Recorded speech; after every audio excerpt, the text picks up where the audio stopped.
Welcome back, everybody, to another exciting episode of Aaron's Opinion, the podcast for blind people, where we speak about critical issues in the blindness community and all other issues from across the universe and galaxy. Today, Learning Blindness joins us. Katherine Amadeo, I believe you say your name. Katherine Yes. Amadeo joins us today from Learning Blindness. You know, I think I just saw your reels around Facebook or somewhere in some group, and I knew I had to interview you today. So you have Ushers 2A, and I know several other people who do have Ushers. I have glaucoma, by the way. But anyway, I'm going to mute my microphone and ask the question I've asked other people for the past 5 years.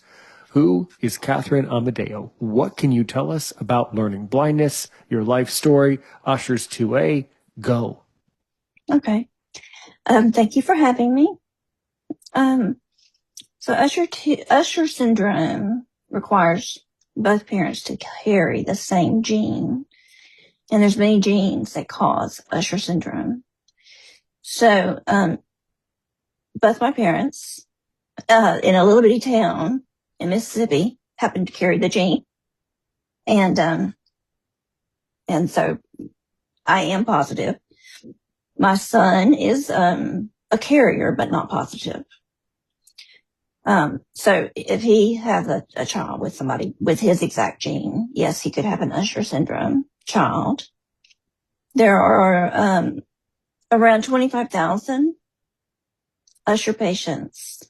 And I don't really like Usher positive people in the United States and about 400,000 worldwide. So it causes night blindness, balance issues. I have scintillating scotoma, which is like a disco ball all the time around, in my peripheral, and then I have tunnel vision. I have less than 10% vision field, peripheral vision, and a bit of hearing loss. So, I started working as a nurse at 19, and I worked in the medical field for about 20 years. I had never heard of Usher syndrome. None of my colleagues had heard of Usher syndrome. And then I did some historical house renovation, remodeling, landlord. I worked at an assault, sexual assault, domestic violence, as a victim's advocate. And then I finally bought a business back in 2020, March 16, 2020. And the next day, COVID hit. So this business was a bakery, part of the franchise. And things were going okay. I mean, it was very, very, it's right in COVID. But then we decided to buy a second one. And that's when my Usher syndrome exploded. I look back now and I think it was stress induced that really got it kicking off, because stress causes more cortisol. More cortisol causes vessel leakage in your eyes, and then you get more macular edema. And they took my driver's license in 23. I was no longer able to drive. And having these businesses, that's an integral part, is driving. You have to be able to drive. It was wholesale. So, you would have to, if we didn't have a driver, you'd have to drive. You have to go meet people. You have to go to restaurants. I was going to North Carolina and back and forth every week. And it just reared really hard in 23 after I had bought the second bakery. So we no longer have those because I was not able to operate. And I have noticed that stress is a major contribution to the health of my eyes. If I have a stressful day or something happens, it's amazing how fast and bad that macular edema can get. And a couple of weekends ago, I had my worst weekend ever, where my eyes were absolutely, I could not function well. So I know it's coming. I just don't know when. So I do have 3 children. One is grown with grandchildren. One is in college, and one is homeschooled. And she's 14, going on 15. So I do have that, I need my eyes to stay with me as long as I can to get her through school, for sure. We have 6 dogs and a cat. Usher syndrome has no cure. There are experimental trials going on, but nothing with my specific gene. So Usher syndrome causes RP, retinitis pigmentosa, and that's how mine got picked up at first, was the retinitis pigmentosa, and then went to genetic testing. But I also have genes that affect the central vision loss. So I have Usher, which is peripheral, and it goes down to tunnel, and then you go to blindness. But I also have genes that affect the central vision. So I do expect that I will probably, I'm legally blind now, but I expect that I will probably go blind at some point due to the combination of the genes. Do you have any questions for me? Absolutely, yes. Okay, dig into it. Sure. Well, yeah, that's exactly the answer to my question. And yeah, I know, so I have several friends who have ushers. So why do they call it, by the way, why do they call it ushers? Who is ushers? Oh, so the first doctor, I was reading the history. On the history, it's a doctor that actually discovered the Usher gene. But before him, there was a doctor, I have to get his name, who described the disease. I think it was in the 18, was it? Let me look here. And it was fascinating. The man that the first described it, his father was an ophthalmologist, and he became an ophthalmologist, and he opened up a clinic for the poor, an eye clinic, and it built up to a 3-story hospital. And he was also orphaned. It was fascinating, the first description, and what this man was able to accomplish. He died at 40, which, he did a lot in his short life. Let's see. And what time period was he alive for these 40 years? What time was he alive? Okay. So I'm hoping I'm pronouncing this correctly, and I have tried. So this was first described in 1858. He was German, and his name was Albrecht von Graeff. I hope that's right. I try, but it's Albrecht von Graeff, I think. And that was in 1858. So he first described it because a lot of the patients, depending on your type of Usher syndrome and your subtype of Usher syndrome, you can be born deaf and blind, or you can get be diagnosed within your teens or your later life, depending on your genes. So it was a Scottish ophthalmologist, Charles Howard Usher, and he detailed the inheritance patterns in 69 cases in 1914. So that's what it was named after Charles Usher. Now, my type 2A, you're not born, well, some can be born with some hearing loss. But for my particular genes, I did not start to experience symptoms until about 10 years ago. And due to my medical history, I did not recognize those signs.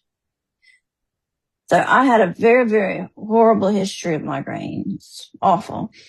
And the aura, I had every type of migraine that's out there. You know, they clinically diagnosed everything. So with that, for a while, it was daily. And so I would have eye issues with my migraines. And then I had a terrible accident. And after that accident, the balance issues started to come into play. But so far the symptoms I'm relating to migraines and the terrible accident, and not Usher, you know. And then it got to where I could not drive at night. I started wearing sunglasses to drive at night because the lights coming at me would blind me. Wouldn't be able to see. So I started wearing sunglasses at night to drive. And I took a few good tumbles down the stairs. You know, I lost my depth perception. And I'm still thinking that's from the fall, because all the symptoms started right at that time with the fall.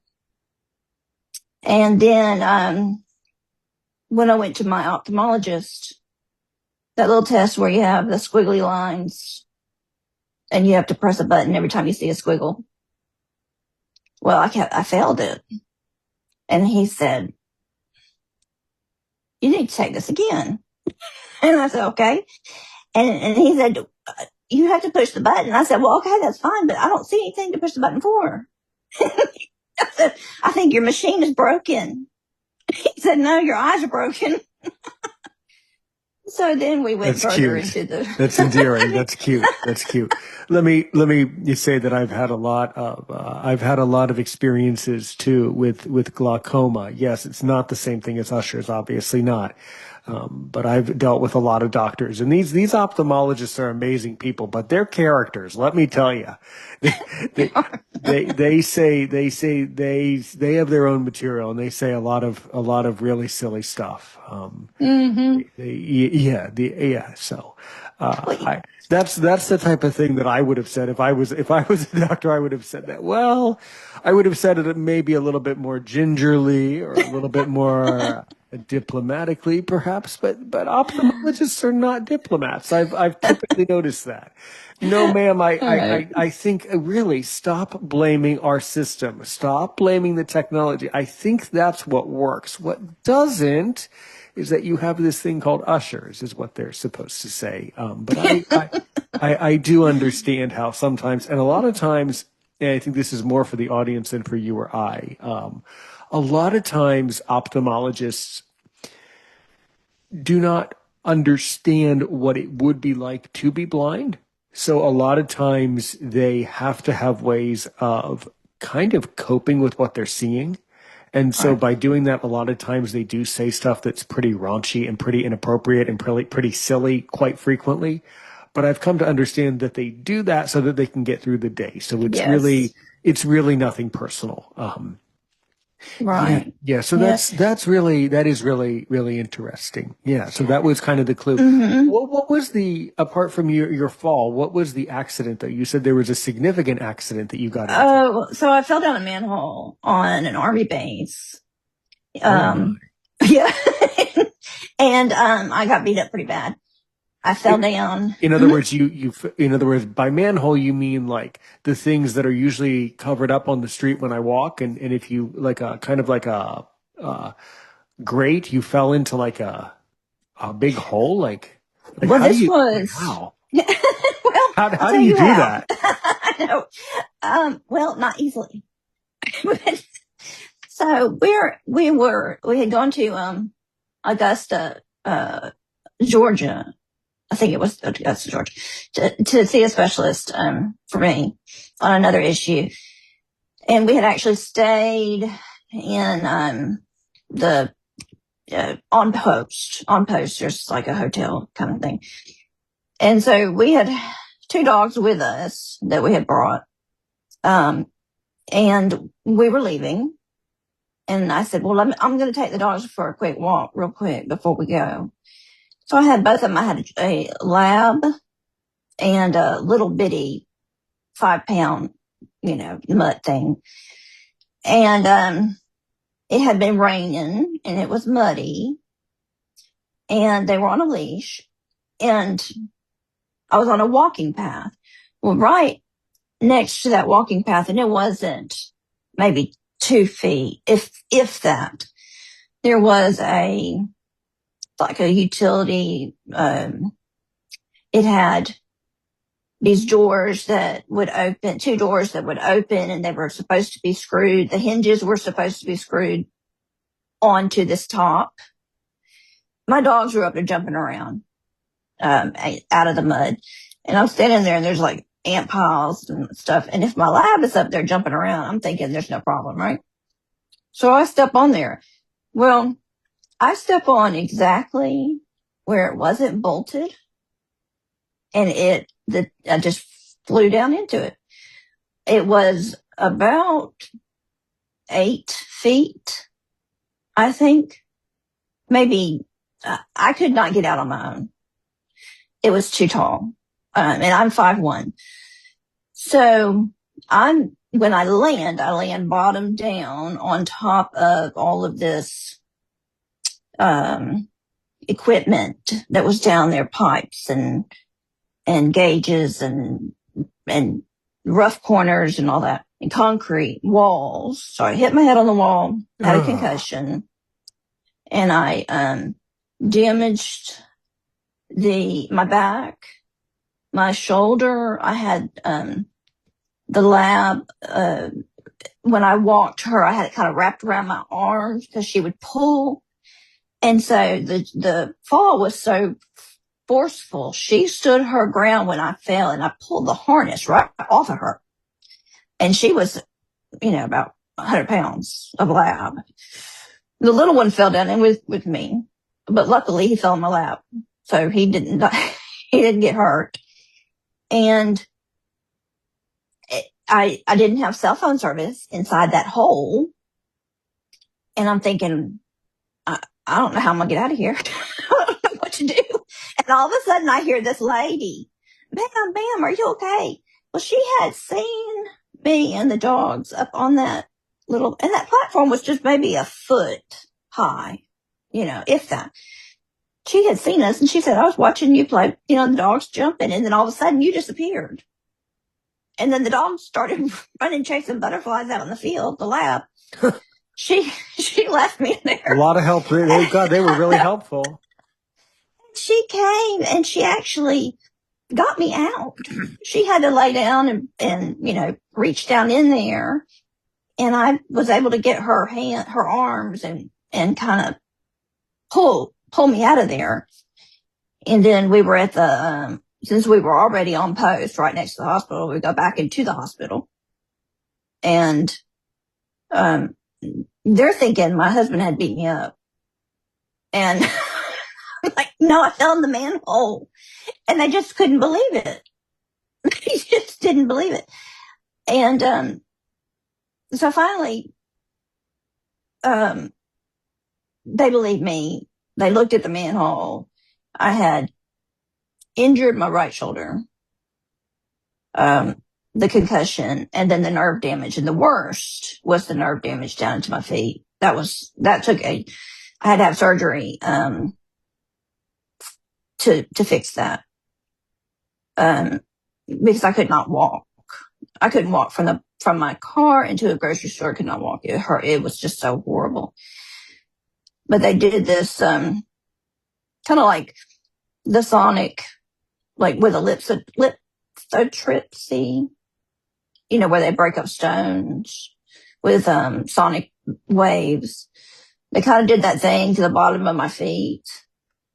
And, all the scar tissue and the bone spurs, all of that from walking wrong since the fall. I was able to walk after that.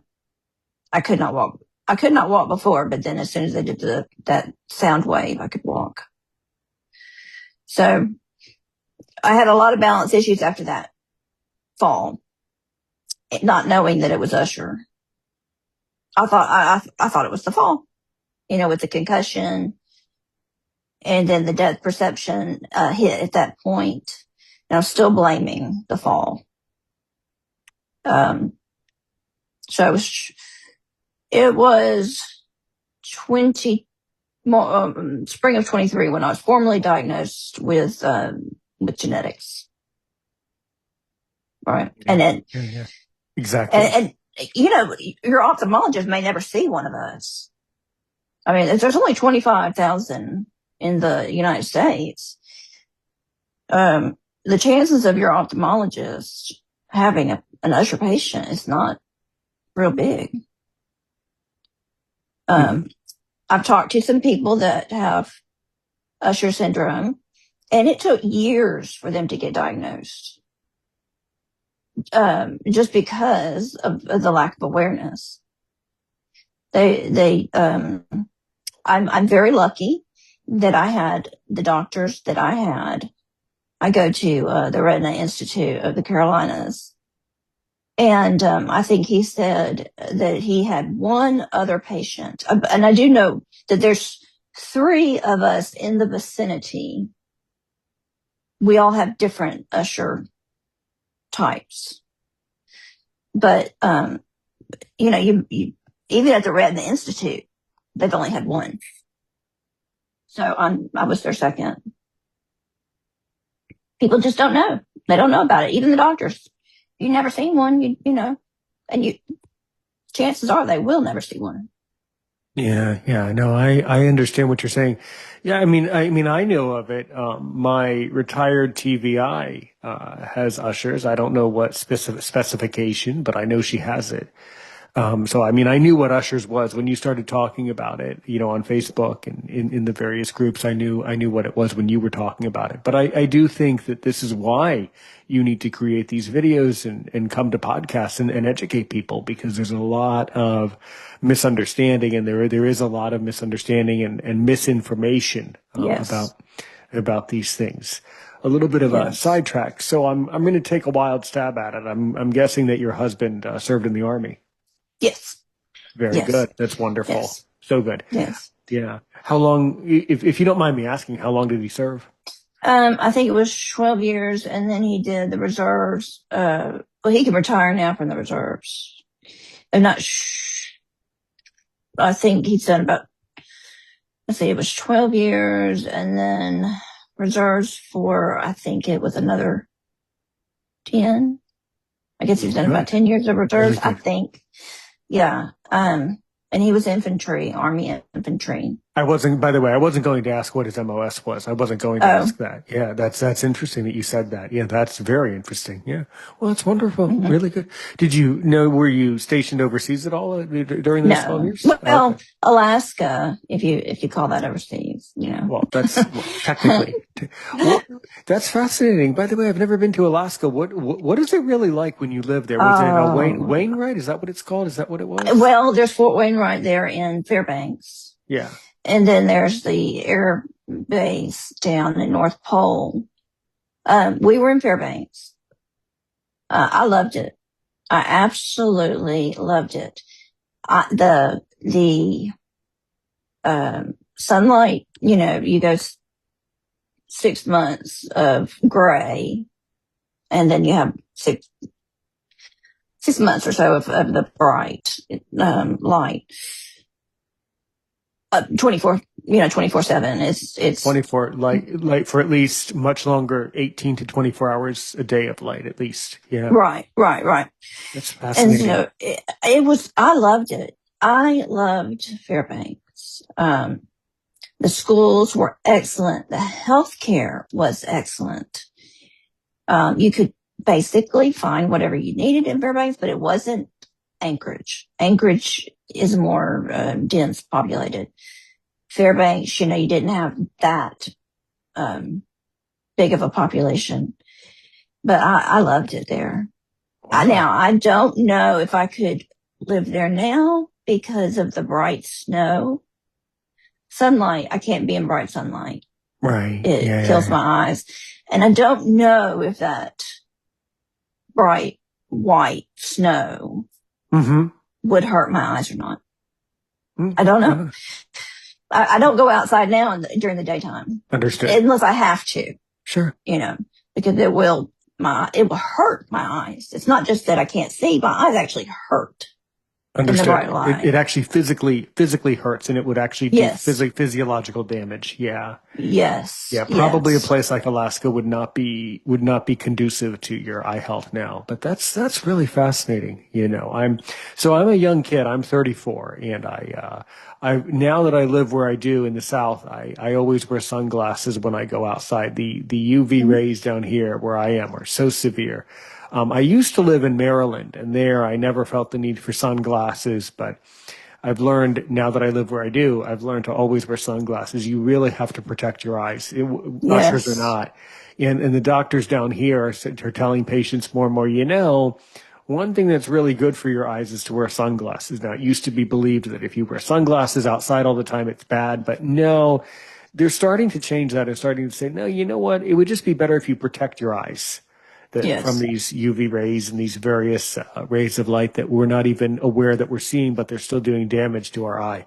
So that's really, really, really important. Well, I don't know. I'm sure you could probably go to Usher's support Facebook group. There's Facebook groups for every last little thing in the universe. You could probably go there, and you could probably say in that group, you could say, "Hey, I love Fairbanks. I want to live there again." So how many people in Fairbanks have Ushers?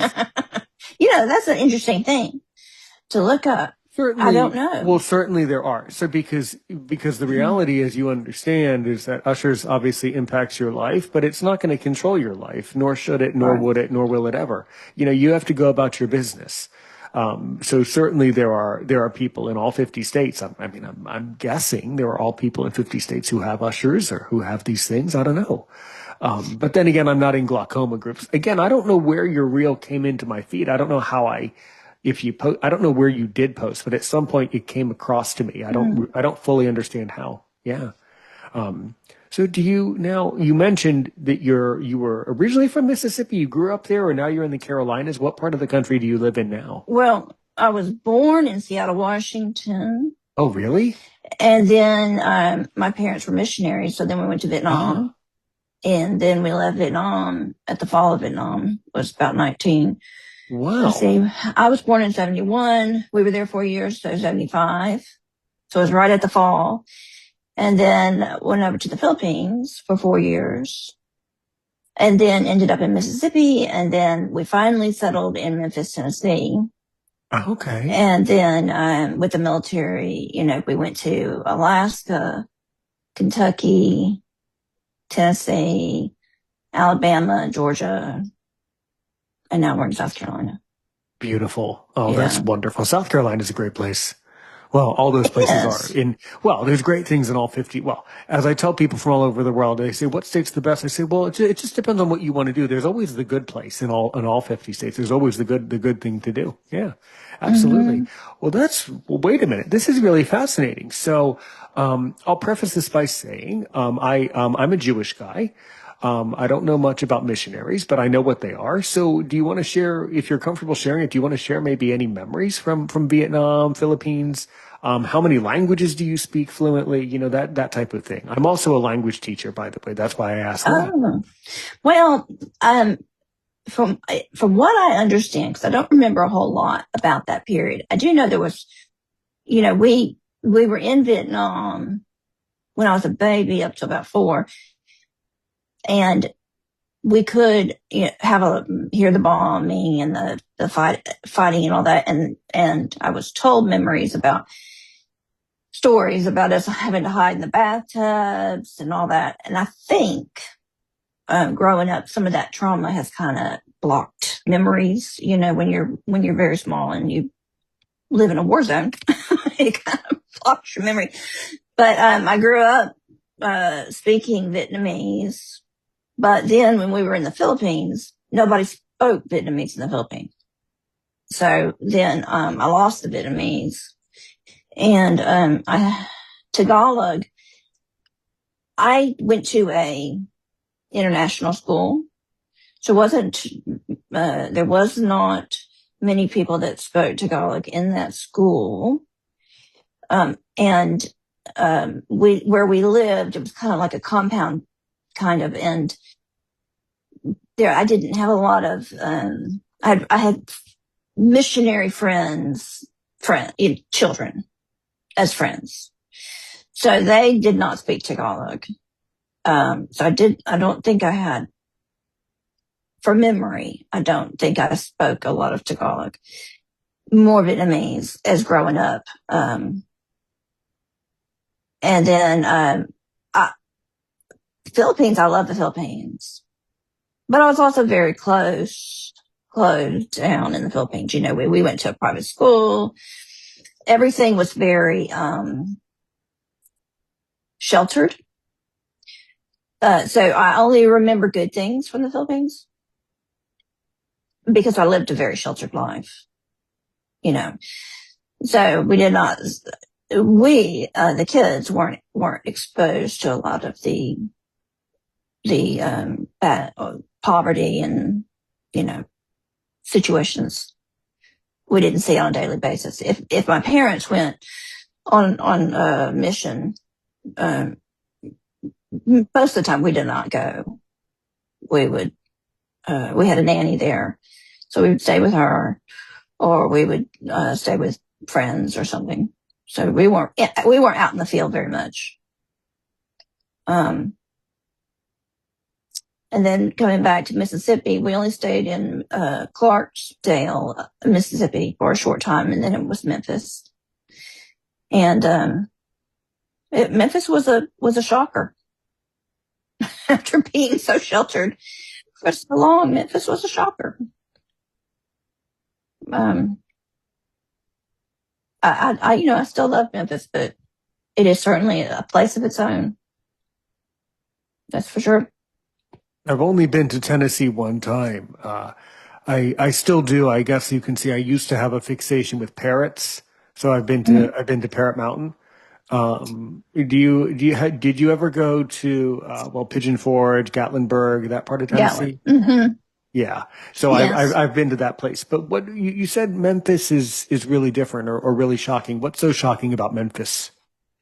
Well, Memphis has had a lot of social issues for a long time. There's quite a lot, a lot of the South, deep South, um, integration into schools and that sort of thing.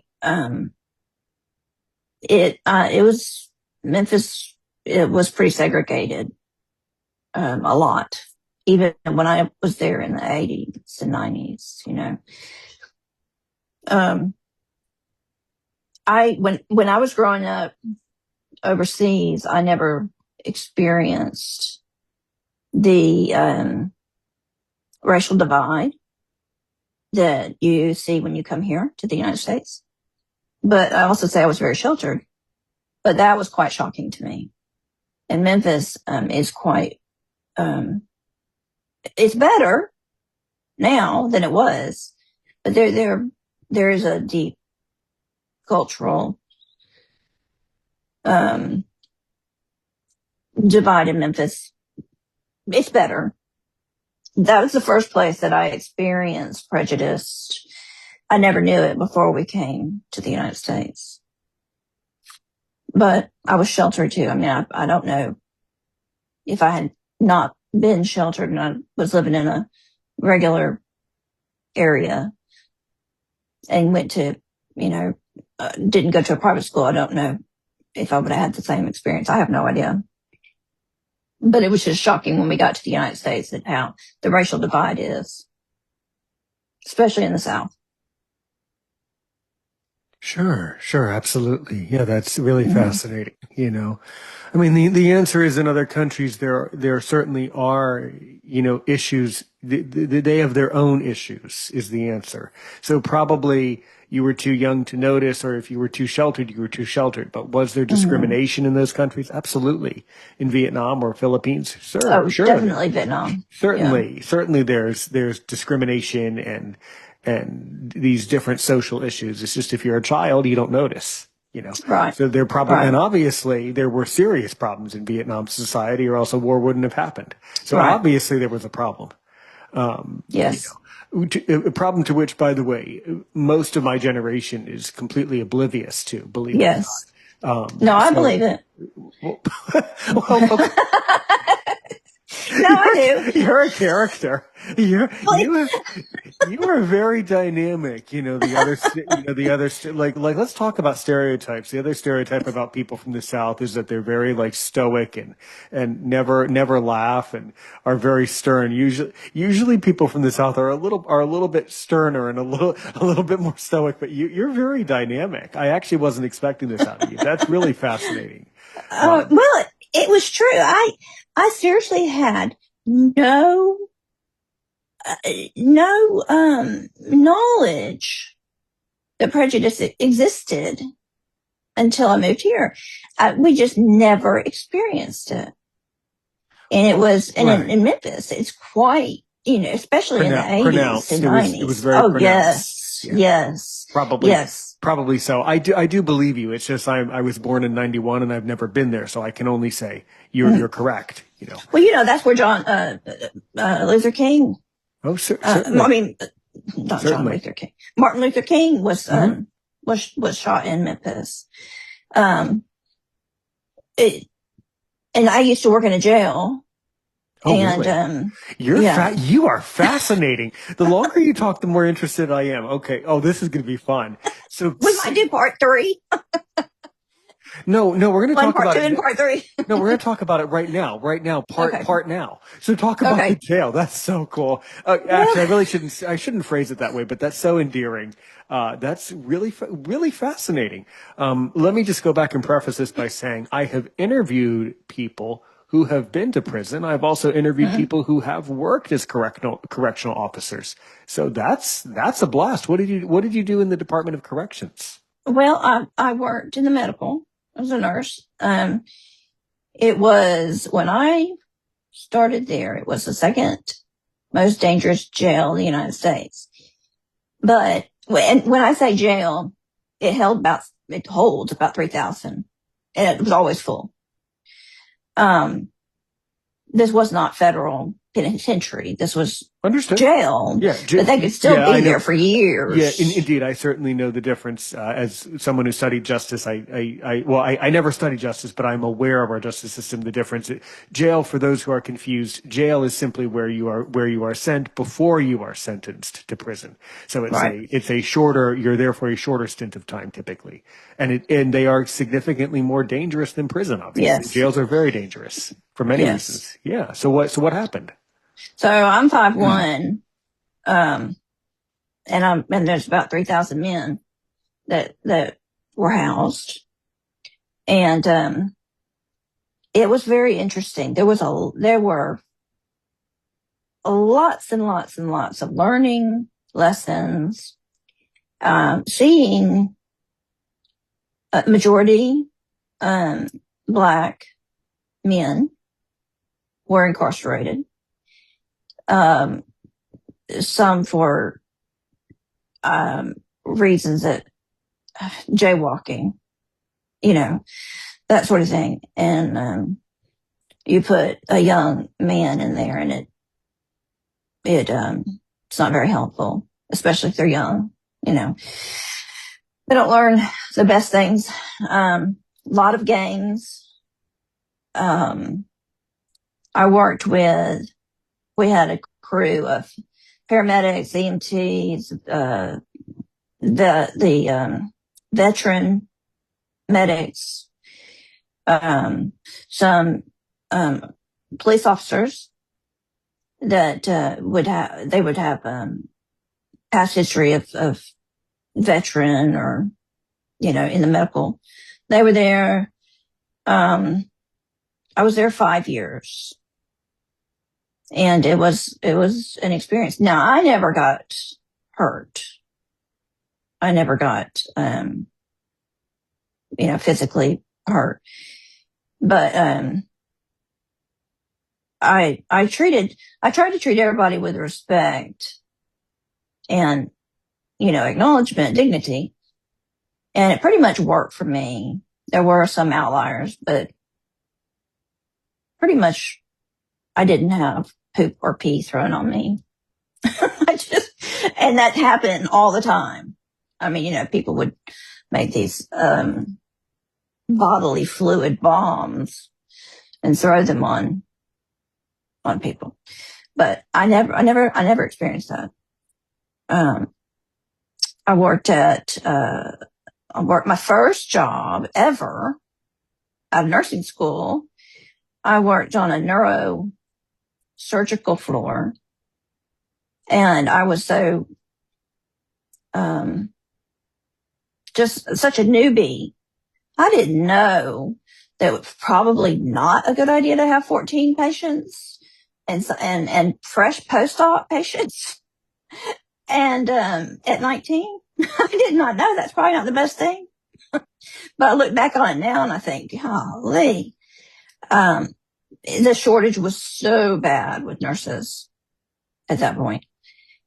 So I survived that for a year. They closed down. They sent that floor, and they combined it. They combined urology with neurology, which I never could figure out why. And then I went to go work in a nursery, newborn nursery, which I really loved. And I worked at a developmental center that was under federal investigation. That time was very interesting, and it taught me a lot. This is when they were trying to move people from institution into group homes. Mm-hmm. Mm-hmm. And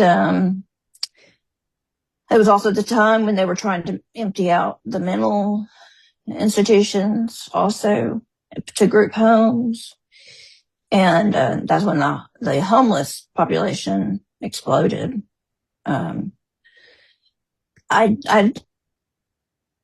agree that the more of a home environment is great, but it's not for everybody either. I didn't quite understand. I missed a word. I didn't quite understand what you said. You said the something environment was great, but not the home environment. The group. Okay, I thought you said more home. Okay, so the group home environment, or in other words, we would say like So I'm quite familiar with this, and this by the way, this is although it's not about blindness, this still is important to educate people about this, because this is really important. So the group home environment group homes were not a good fit. We can say that wasn't a good fit for these people who were coming out of the institution. Certainly not. Okay. And then what happened? Yeah. So after that one kind of burnt me out, a little bit. The care was lacking severely when I first started working there. And then I went to medical transcription for 10 years and worked in home or in the office, depending on, the service. And then, I went to the nonprofit next, as a patient advocate. I mean, as a, survivor advocate, getting restraining orders, for our clients, working with the court system on that. And then got into, historical home preservation, remodeling, the flipping time, whenever I was flipping homes. So we would flip some, we'd rent some. Now I don't have any homes anymore because, you really need to be able to drive because even though I was in South Carolina, the homes that I have were in Alabama. So I would drive down there once or twice a year, check on everything, and make sure everything was good.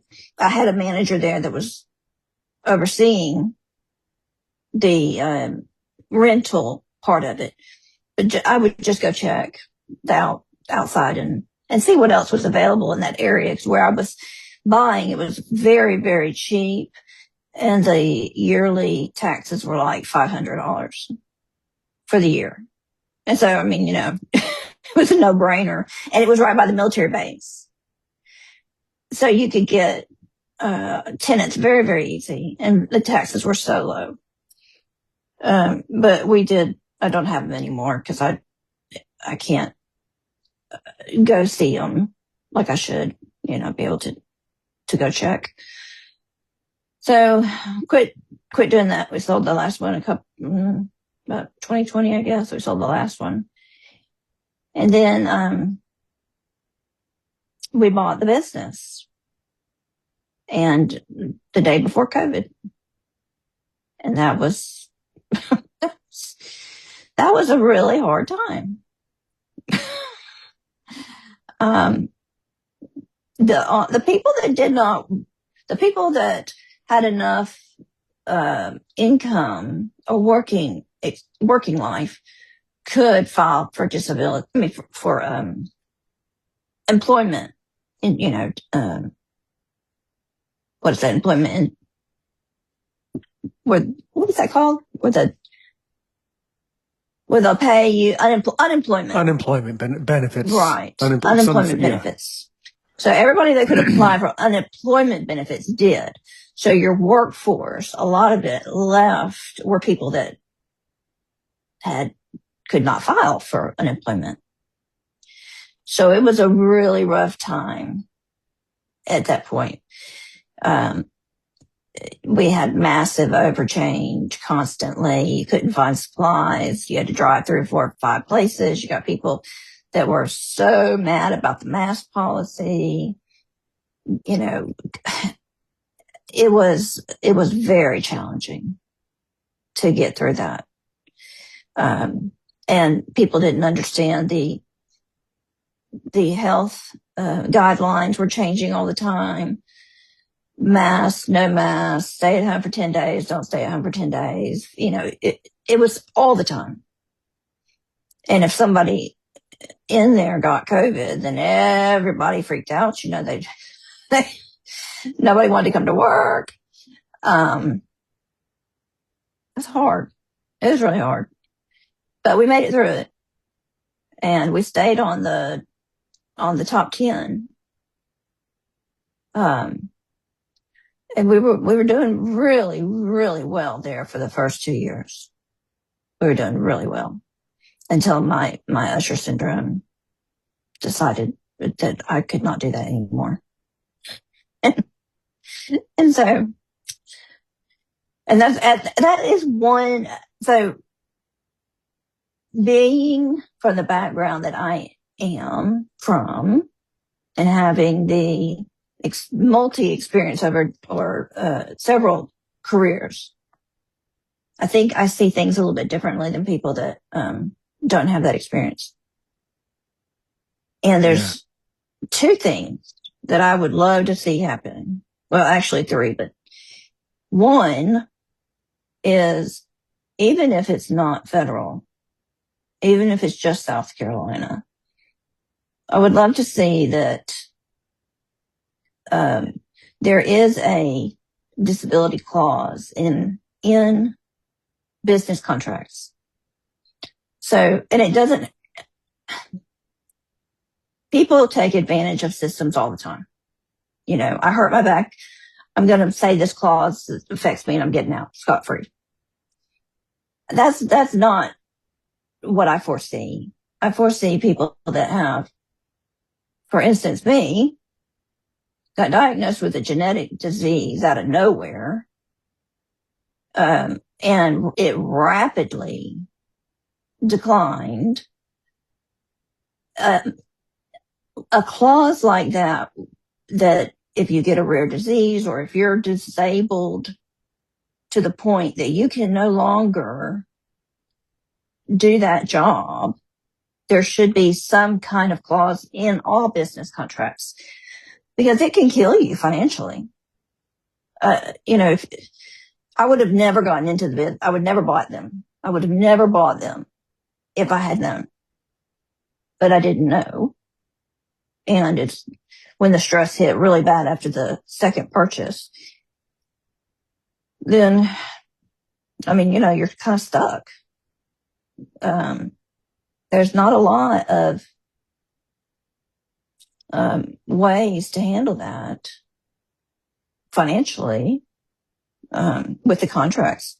So I do wish that would happen. I don't know the exact language that needs to be in there. I don't know the specifics, but I think there should be that protection. You get a rare disease and it's in the business contract that, you know, there's some kind of clause. And also I wish the employees that work in Social Security disability were trained more on rare diseases.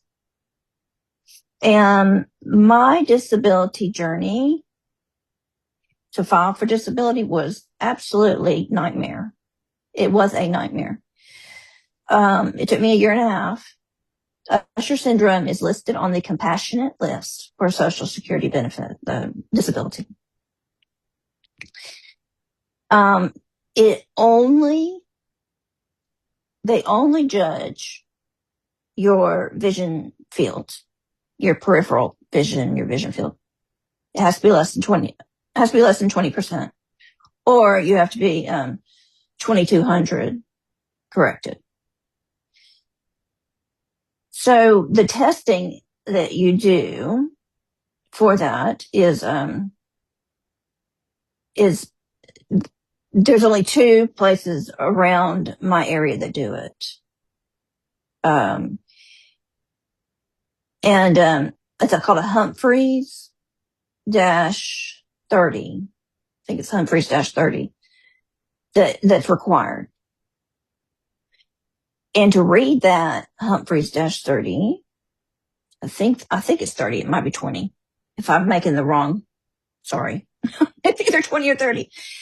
To read that chart, that testing is you have to do mathematical, calculations and measurements and all of this information to come up with the true reading of that test. And there's also the clause in disability that for blindness, you have to have 40 work credits throughout your history of working, not the last 10 years. A regular disability, not blindness, it's 10 years. You have to have like 20 points in the last 10 years. For blindness, it's 40 over the lifetime of working. Well, disability, people don't understand that. Because when I was doing from the house flipping up into the business, we filed jointly, my husband and I, and we just put everything under him. Because who expects they're going to have a rare illness pop out of nowhere? So I had my 40 points, but it wasn't in the last 10 years. But I had my 40 points. Well, disability, at least what I experienced, They had no idea of this statute this, for blindness, for disability. They had no idea. I even got hung up on when I would tell them, okay, but have you looked at statute, whatever? And they say, well, we're the experts and you have to have this many credits in the last 10 years. You don't qualify. Hang up the phone. Just hang up on you. So I had to call nonprofits and agencies all over the United States, especially in Washington, to gather the information to then give to disability for them to have right there. So they did not have to look it up, or they could not find it. I'm not sure. So it's vision only for Usher syndrome, but I believe that for Usher syndrome, they should also look at your mental health, your balance, your fall risk, the other things that play into Usher syndrome. Because Usher syndrome can be massively hit your mental health hard. When you go from being very independent, driving back and forth to states, looking at houses and I would buy houses my husband didn't even know. He's like, I don't want to know about it. Just show me when you're done. And being the contractor, overseeing that, running the business, going back and forth from South Carolina, North Carolina, and then all of a sudden, bam, all that's gone away. You can't do any of that. It takes a really hard toll on your mental health. And that's one of the things I see a lot in the groups is people talking about their mental health issues with Usher syndrome. They don't consider that. And I think it should. The balance, I've fallen down the stairs.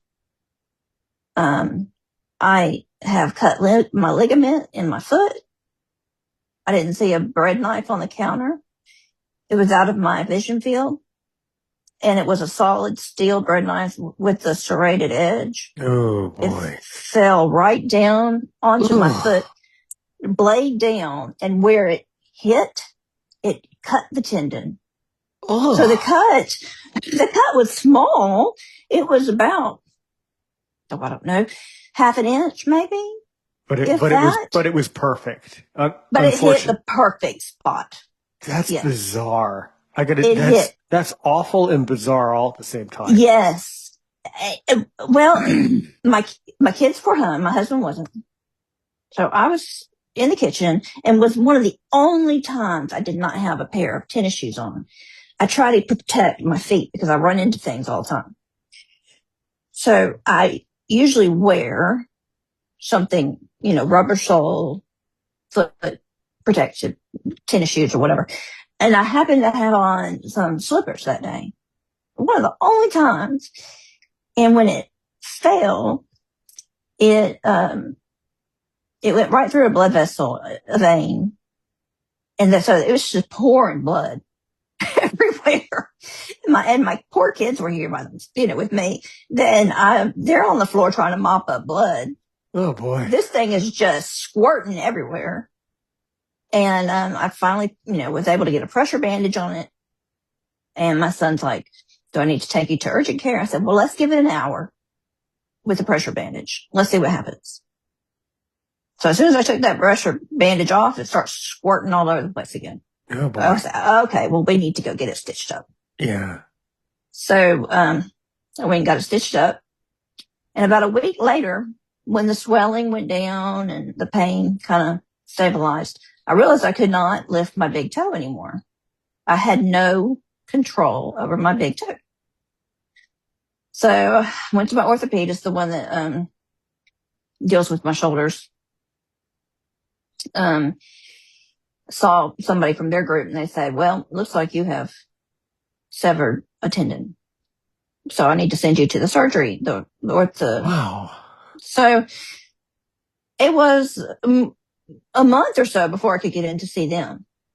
And when I got in there, he said, yeah, you're going to have surgery to get this fixed. But if you had gotten here earlier, it probably wouldn't be so bad, because it shrinks back up into your leg and down into your foot. So they have to go up into your leg and your foot to reconnect them, the ligament. Sure.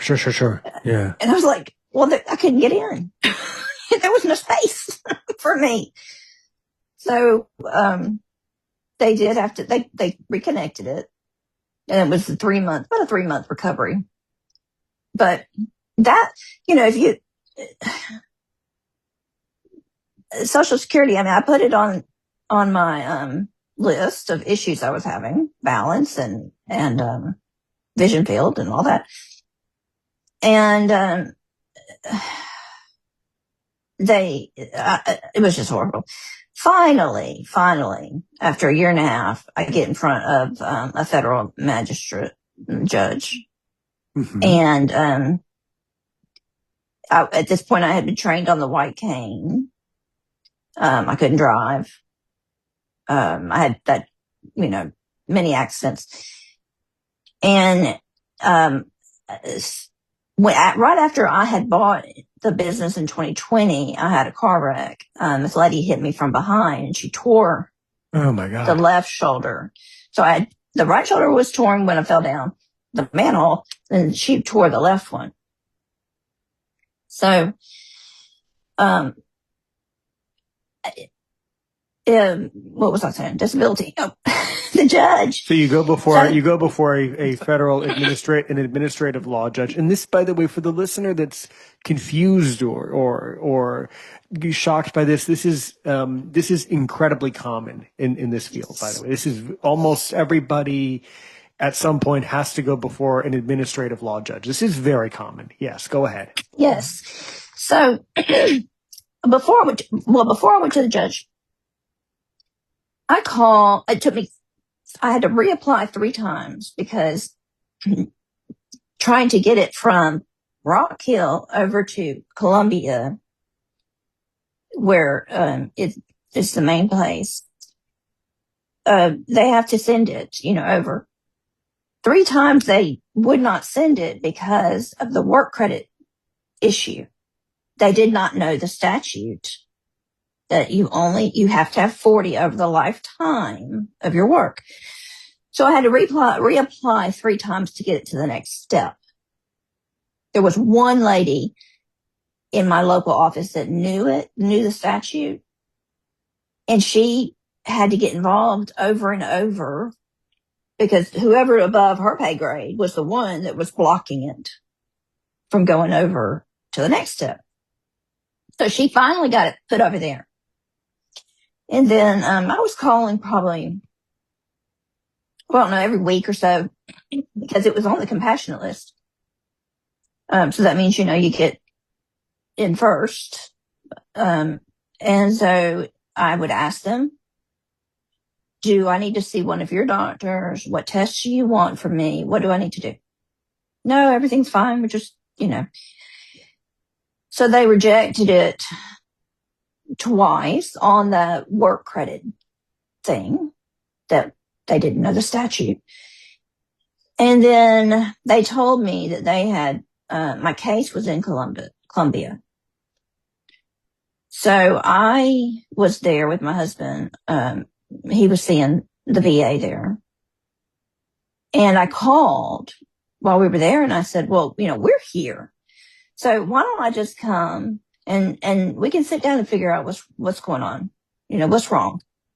I can answer any questions. We'll just come by. And they told me, well, your case isn't here. It never has been here. I said, well, wait a minute. I've been calling here for 6 months, and you guys have been transferring me to a man's email saying that was my caseworker, and I've been leaving messages for 6 months, never heard back. So who was I talking to? And why were you guys telling me that it was here? So, long story short, finally we get in front of the judge, and the judge is blind. completely blind. Which that only adds to the that only adds to the effect or the twist or the whatever you want to call it. That's very interesting. Okay. Yes, he was blind. I find out that 3 different doctors had looked at my records. It was a family practitioner, like family doctor. It was an internal doctor, internal medicine, and it was a pediatrician. No eye specialist looked at my chart, my records. Nobody. And I never was asked to see anybody, any of their doctors. I had letters from Metroline Association for the Blind. That's where they taught me the white cane, and I see her as needed. She's great. She's my anchor. I had letters from the Retina Institute. I had my ophthalmologist. I had my PCP. They all, multiple letters saying, we believe she is disabled. She has less than 20%. It was right about 10% visual field. And the judge, when he heard that I was using the white cane and that I could not drive, he just about cut it short. It was very short, about maybe 10, 15 minutes. And within 8 days, I had full approval, complete full approval. And I got a letter I involved 2 congressmen I had involved. And one of them sent me a letter on the eighth day. So it was actually faster than 8 days, because she sent me the letter, I think, on the 8th day, saying that you've been fully approved, fully unconditionally approved. And I called my attorney and I said, have you gotten that? What's going on? And she said, no, it's going to be at least 30 days minimum before you're going to hear anything. 30 days. So I just got this letter saying I was fully approved in 8 days. And my benefits started right away. There was no waiting period, nothing. It was so fast. Whatever he did, it was so fast that my attorney said she had never, ever, ever seen Social Security move so fast. It was incredible. I mean, it was just, it was like I had all that time. I was stressed out trying to figure out, this circus, and all of a sudden, bam, and things were happening just so fast I couldn't keep up with it. So thank goodness I had that judge. I mean, it was, if I had not had the background that I have had in medical, in, like the jail where you've got to stand your ground kind of thing. If I had not had that background, I don't believe that I would have gotten disability. I believe I would still be waiting. But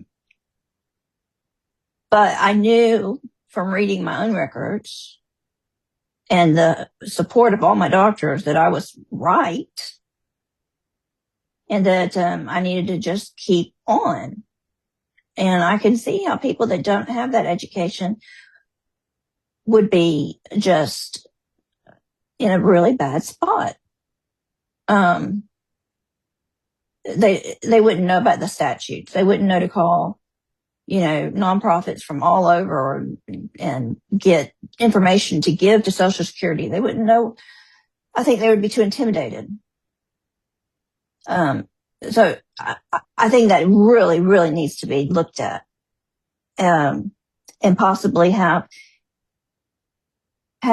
certain people that handle the cases for vision, not just whoever is given to, but they need to have extra training. They need to be more knowledgeable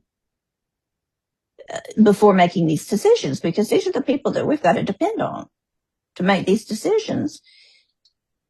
And I know if I didn't know about Usher, and none of my nurse friends knew about Usher, um, unless they're specifically trained on it, they're not going to know anything. Um, it's incredibly frustrating. Incredibly frustrating. But I did get it.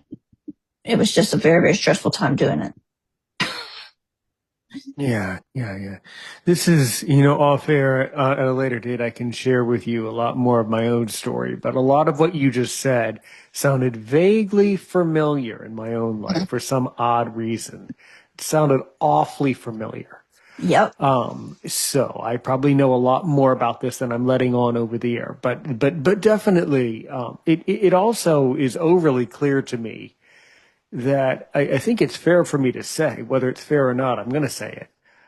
I'm not sure how much longer our government will be able to keep passing out money. And I'm not marketing it that way. Mm-hmm. I should preface it by saying you need your benefits. It's not even a debate for me. If I was a judge, I'm not. If I was a lawyer, I'm not a lawyer. I was supposed to be or could have been. Who knows? But if I was, it wouldn't even be a debate for me. You obviously have ushers. You obviously need the benefit. That's not a debate. The debate is when you look at the economic model of what's really going on, Yes. the whole agency's not going to last. Never mind the field officers, never mind the field agents, the field offices and the technicians who work in those offices. Never mind them. Our government can't just keep continuously giving money. If you look at the budget, you look at the debt, this whole equation, this whole math problem, it's not going to last. It also No. is clear to me that these agencies are obviously very poorly trained. Yes. And you know what? I really don't, on one hand, as much as I fault them, I really don't fault them because a lot of times, from what I've been hearing from other blind people and just talking to other people, a lot of times people get these jobs and they're told that they will be given training to do their jobs in the administrations, but they never end up getting the training. So as offensive as it actually is to us blind people, and it is offensive and you should be offended by it, but in a similar vein, a lot of these people were never given the training to know how to do the No. job in the Mm-hmm. first place. So to some extent, it's their fault, but to others, it's not remotely their fault because they were thrust into a job and not given any support or training, and this is becoming a bigger issue that I'm seeing. More and more people at these agencies are just not given training at all, really, No. and it's not serving them well, and it's not serving the public well at all. Go ahead. No. Well, what I was going to say is, Sure. so when I first applied, I myself made a clerical error and I put Usher 2B instead of 2A. So when my first denial came back, I had to apply again. And when I applied again, I said 2A. All my doctors are 2A. Doctors, medical records, everything says 2A. So when I got denied, I was actually denied 3 times. They told me they're going to look totally over your records again, a brand new doctor. None of the old stuff is considered old opinion or whatever. This is all fresh eyes. Okay. Well, if it's fresh eyes, then why is that 2B my diagnosis on the second doctor and the third doctor that looked at my charts? Because the only time that was 2B ever mentioned was that very first application. All my doctor's notes said 2A. So when I would get the denial, it was just a carbon copy of the first denial, and then the second denial, and then the third denial. And I asked them, are you guys really looking at my records? Because if you are, then why do you keep putting 2B when I have corrected it? It never said that on any clinical notes. Why is it still showing back up? And I was told, well, your diagnosis really doesn't matter. It's like, okay, but that tells me you're not looking at my charts. You're not looking at it. And if I was still a nurse and I had that quality of work, I would get in trouble because I'm not reading the records. And so I knew that they weren't. It was just somebody just kind of carbon copying the first and just, putting it to the side.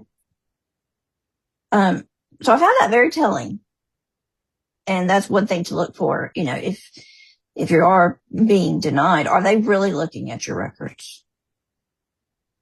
You're 100% correct. It's very, very telling. It's very, very telling. Yes. It's evident that they're very ill-equipped, ill-trained, and that they don't have the support. The administration doesn't have the support they need to even be able to support the people they need to support. Right.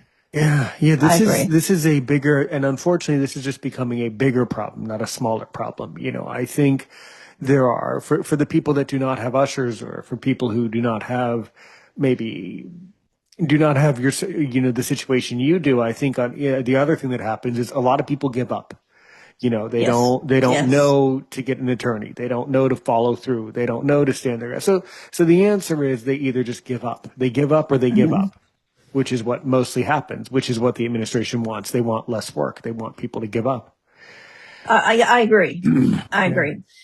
I totally agree. If I had not had the experience that I have had in my life, I would probably had just been, the way they treated you, or me at least, I would have been just probably shamed away, that they, treat you the way I was treated. Was kind of like disdainful a little bit. All the way, not a little bit, all the way disdainful. Yeah. All the way. Yeah. And I probably would have given up. I would have been too frustrated and not known what to do. Yeah. Well, that's why you need to keep coming to other podcasts and keep talking about it and keep continuously educating people, because, more and more people need this knowledge, and fewer people have the knowledge most people do not know this. So this is why it's great that we're talking about that. Well, right. It's a very interesting part. Yeah, there. And then the other huge part. So then eventually, apparently one of these years, pretty recently, you developed this whole concept of learning blindness, right? So what's that all about? So, it took me about 3 years to, be able to really come to terms with what was going on. It was very difficult. A lot of, you have to go through the grieving stages, and, the depression was really, really tough. And it still is. I mean, the couple of weekends ago when I had that, flare up, I thought, I don't know if I can make this work for me. It was just too hard. But after going through the disability ruckus and dealing with, business contracts and that sort of thing, and seeing the absolute lack of knowledge, in general, and even my PCP, which I love to death, she had never heard of it. She educated herself before she saw me. After I called and I said, okay, I need to see you. I have a diagnosed with Usher. She did all the research before I came in and was prepared. So, after I, took time to, deal with things that my family had to learn and is still learning ways to help me cope, I am dependent on them, or, friends, or, I finally decided when I felt like better mentally. I was more stable and had gone through a lot of the grieving process that then I felt like I could, um, start my social medias just for education, awareness.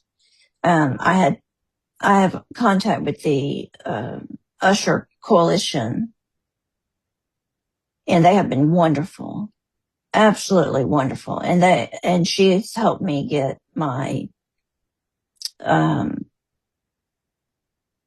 get me in a good spot too. It's always, they are wonderful people to call and talk to. Just, it's a nonprofit, and they are just out. It's nationwide. It's worldwide. They collaborate with studies everywhere. And they have, a meeting once a year, a conference that I'd like to go this year. Sometimes it's held overseas, sometimes held in the United States, because it is an international, collaboration. So they helped. And I was going to train to be the South Carolina ambassador, but when that came around, and that was, early last year, I wasn't confident that I could, carry it through. I don't like to try to do something and not work, or feel like I'm letting them down. So I wasn't quite prepared for last year. So, I thought, well, I can make my own pages, and I'm not under pressure from anybody. I can do as I feel, without feeling that pressure. I think I can train the next sessions coming up for, an ambassador role. I think now I feel more confident that I can do that.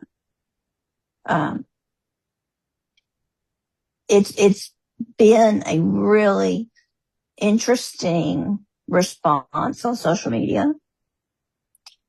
I hear from people all around the world, and, I've had a lot of positive response from my local community, but I've had some negative response from my local community. More positive, but, I've had some pushback a little bit. That's good. And I mean that in a sense of compliment. If you're not getting pushback, if you're not developing somebody who doesn't like you, then you're not doing enough, Right. Right. I'm just purely entertained by that and purely curious. I don't see any reason why anybody should have anything against you, or I can't think of one negative thing to say about you. You're just all around positive and fast. You're both positive, and you've just done so many different fascinating little avenues of your life. What has the negative feedback been? And Well, if you want to tell me, I'll tell you a cute story about some negative feedback we have here at Aaron's Opinion, because I'm entertained by it. definitely. Yeah. Do you want to go first? Well, no, I asked you first. You first? Okay. You said you had negative feedback about learning blindness. What could there possibly be? Well, how could you be against that? Come on. Some of it has to do with past, business dealings that, are still being worked on. We can talk about that off camera. Some of that. I didn't quite understand. I didn't quite understand what you said. That something dealings. I didn't quite catch it. Oh, some of it's with, past, business, wrap ups, or maybe in the business world. People from your past, people from the past who didn't like you in the past still don't like you. Well, I had two businesses, Right. same, and both of them, one just closed. The other one, was not closed. It's still open. I'm not running it though. But that goes, some of it, the negativity has just been from people in the business arena that don't understand disability and don't understand how uh, devastating it can be. It has shown a lot of true character on a lot of people, that's for sure. It's not a huge amount of negativity. It's just some. I did get over 30,000 views on one post that I had put on a local page that was food based. And since I was a previous owner of one of the bakeries around here, I thought, well, I'll put it on this page, just here's, I own this one and this is my experience. And, if you're interested in awareness, look it up on my pages or whatever. And I got over 30,000 views on that thing. I mean, it was the most I think I got off it anywhere. And I got banned for that post. What? Mm-hmm. I got banned for that post. Said it was inappropriate to put it on that site. And that's not their interest. That's not their venue. That's not their, basically, we don't want to hear about it. And so I have gone on other sites that are much more open and interested for that sort of thing. When I had my businesses, I mean, we were quite, we were doing really well. Numbers were great. And I thought before I sold it, numbers had dropped because I was no longer be able to do what was required. And I felt like there was some reputational issues that were going on, that are still going on. And I thought, well, you know what? I'm just going to go out there and tell everybody who I am. I was the owner. Here's Usher syndrome. Learn about it. If you have any questions, if you see me out, if your kids want to see, ask questions about the white cane, anything at all. And I got wonderful responses from the community, except for that page, and they banned me. Yeah. So.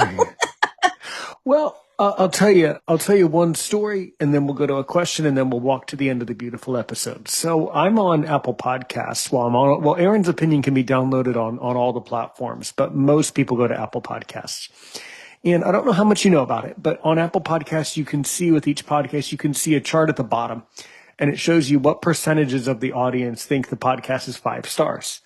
Now, I'm saying this to make a point, not to brag. Apparently, 75% of the audience at Erin's Opinion thinks that Erin's Opinion is 5 stars. Okay?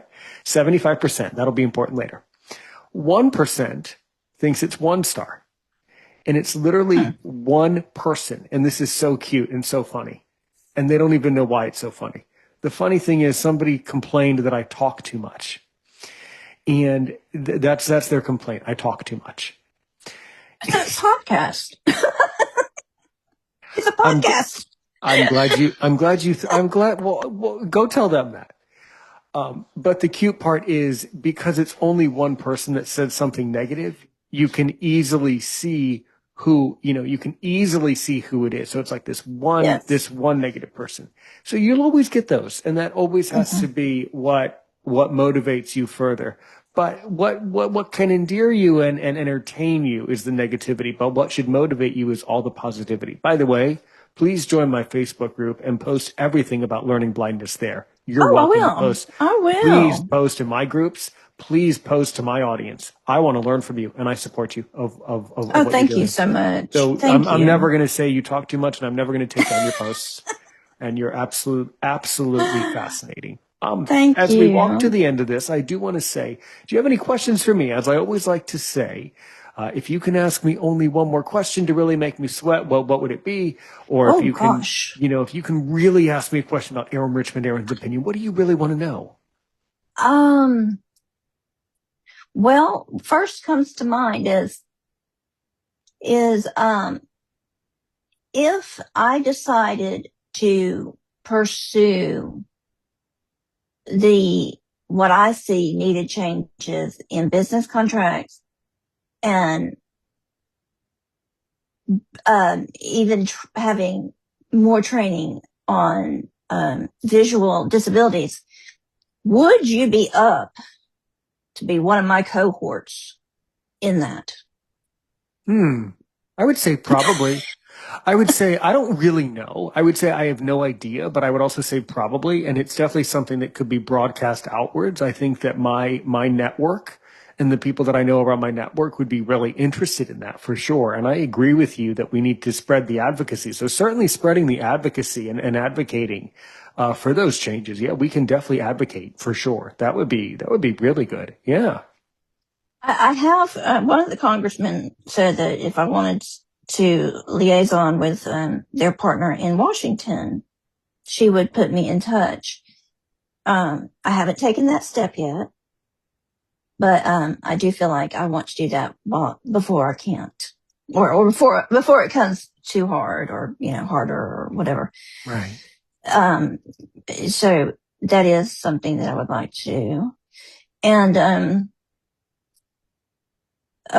why don't you come to the Usher Coalition conference with me? That'd be interesting, wouldn't it? You could do a podcast from there. That would be interesting. I don't know how they feel about glaucoma. No, you don't have to have it. Anybody can go. Anybody can go, but wouldn't that be interesting? I've never given it any thought. It's all very, very, very endearing. I think, no, seriously, I think you should definitely post in my groups. I don't know. I think one of the reasons why I did reach out initially, as I said, my retired TVI also has ushers. So Mm-hmm. that's how I noticed you. And I don't know, I do not know if I have ever interviewed anyone from the past who also has ushers like you. But I will certainly be passing this information around and on forwards for sure, for sure. So, really, really, really great having you on the show today. Thank you. So to wrap it up, you did an amazing conversation as I knew you would. So if somebody wants to get in touch with you, either a Katherine Amadeo or a Learning Blindness, how can they be reached? How can you be reached? So I'm on all platforms. I see Facebook, um, Instagram, X, uh, YouTube, and TikTok, and it's under Learning Blindness. My main one is TikTok. Oh, good. Or now, if they really, really need to reach me, and I will see it, they can send an email to learningblindness@gmail.com. So it's all one word, Learning learningblindness Blindness at at Gmail. gmail.com. Yes. That I will definitely see that email. My, on some of the platforms, my comment section kind of looks like an adult bookstore. So I don't look at all of those Right, comments. right. But Well, we will email, definitely, yes. well, we will definitely catch up later today. I wish you a wonderful rest of your afternoon. I have to get back to my job that I Okay. do, but in the meantime, we will definitely be keeping in touch. I'm going to actually reach out to you a little later this evening, and invite you to all of my groups. And things like that, but we will certainly be keeping in touch. Your story was fascinating, and you tell your story in an endearing, serious, and just a very kind, strong, positive. You just have a really positive outlook on so much strange and negative things that have actually gone on. So you've done really well, and thank you for advocating for all the stuff you do, and thank you from my heart to yours. We can talk a little later, but I'll say thank you Thank for you. sticking to it with Social Security and going through all the motions and not giving up. That means everything to me, and it should mean everything to the listener. So thank you so Oh, much. Yes, one one more last thing. point. I'm Sure, sorry. One more thing. sure. One I more. forgot to No worries. mention they That's are fine. finding more Usher syndrome groups, because of war in Ukraine, in Yemen, in Syria, because people cannot move around and meet new people and whatever. So they're having children in these small communities, and Usher syndrome, once it's in that bloodline, Right. and in these small communities, they're having more and more discovered. And in Africa also. Africa, there's some villages that are they are all blind. And so there goes the awareness, because they don't have the access to testing genetics. They don't know why. And so, I just wanted to throw that in there, that is, they're in those countries, working to bring awareness, but it takes funding. And awareness can, we need funding to have those tests done, and to have the communities understand why they're having blindness into, those communities. So that's part of the education also. Keep doing it. Absolutely keep doing it. Well, that's all wonderful, and just keep doing the right thing. That's the most important thing. Not giving up, and doing the right thing, and continuously posting bit by bit each day until you educate more and more and more people. That's really good. Well, thank you. Well, you're always welcome here. She's Learning Blindness, Katherine Amadeo. I'm Aaron Richmond from Aaron's Opinion. That's it for this one. Okay, please do not hang up, and we'll be back next time. And until then, everybody, keep podcasting, be well, have a great day, and of course, help one person today, help 1 million people tomorrow.